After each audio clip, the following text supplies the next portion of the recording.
चुनावी मौसम नजदीक है और जनता के मन में क्या है, वो लोकसभा चुनाव 2024 में किसको अपना सिरमौर बनाएगी, ये प्रश्न सबके दिलों में है और इसका जवाब हासिल करने के लिए तरह तरह के सर्वे किए जा रहे हैं। नमस्कार, उदय इंडिया डिजिटल में स्वागत है आपका। मैं हूं अंशुमान आनंद। लोकसभा चुनाव से पहले जनता का मूड भांपने के लिए कई एजेंसियां चुनावी सर्वेक्षण लेके आ रही हैं, जिसमें इंडिया टुडे सी वोटर, टाइम्स नाउ मैरिज और इलेक्शंस जैसी एजेंसियां हैं। हम आपको बारी बारी से इन सभी एजेंसियों के चुनाव पूर्व सर्वेक्षण के बारे में बताते हैं। सबसे पहले बात करेंगे इंडिया टुडे सी वोटर के सर्वेक्षण की।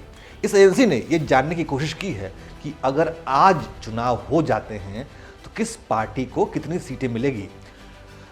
सी वोटर का सैंपल साइज लगभग 1.5 लाख का है और उन्होंने 15 दिसंबर से 28 जनवरी के बीच 35 से 38 हज़ार लोगों से बातचीत की है। उनका सर्वेक्षण देश के सबसे बड़े राज्य उत्तर प्रदेश और पड़ोसी उत्तराखंड के लिए है।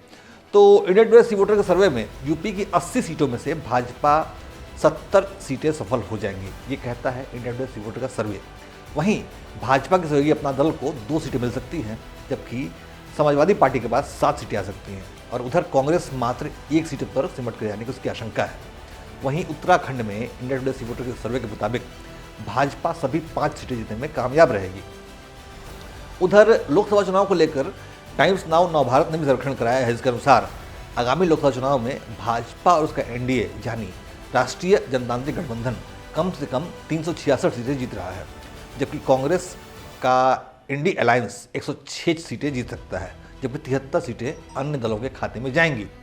वहीं उत्तर प्रदेश के लिए टाइम्स नाउ नवभारत का आकलन है कि वहां भाजपा और उसके सहयोगी 80 में से 77 सीटें जीतने में कामयाब हो सकते हैं, जबकि कांग्रेस और उसके सहयोगी मात्र 3 सीटों पर सिमट कर रह जाएंगे। उधर बिहार में भारी राजनीतिक उलटफेर हुआ है। मुख्यमंत्री तो नीतीश कुमार ही हैं, लेकिन विपक्ष बदल गया है।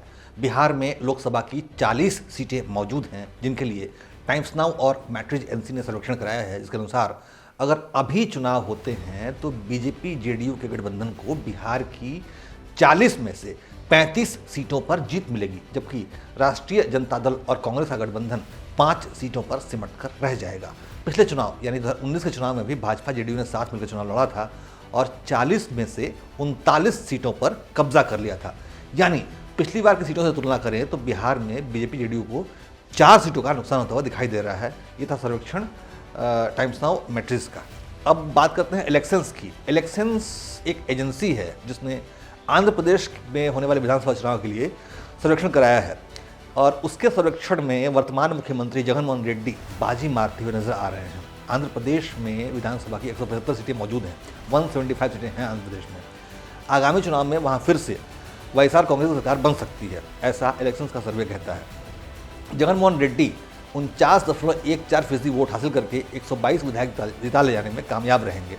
यानी कि जगनमोहन रेड्डी को 175 विधानसभा सदस्यों वाली विधानसभा में 122 सीटें उनके पास आ सकती हैं, जो कि बहुमत से काफ़ी ज़्यादा है और इसीलिए हो सकता है कि जगनमोहन रेड्डी आंध्र में दोबारा ही सरकार बना लें। तो ये थे देश भर में आगामी चुनाव को लेकर आए हुए अलग अलग सर्वेक्षण। अलग अलग एजेंसियाँ थी, अलग अलग सर्वेक्षण थे। हम जल्द ही आपको उदय इंडिया का भी एक बेहद ऑथेंटिक और बहुत ही दमदार सर्वेक्षण लेके आपके लिए आएंगे और इसके अलावा लोकसभा चुनाव से जुड़ी हर खबर भी हमारे चैनल पे आपको दिखाई देती रहेगी।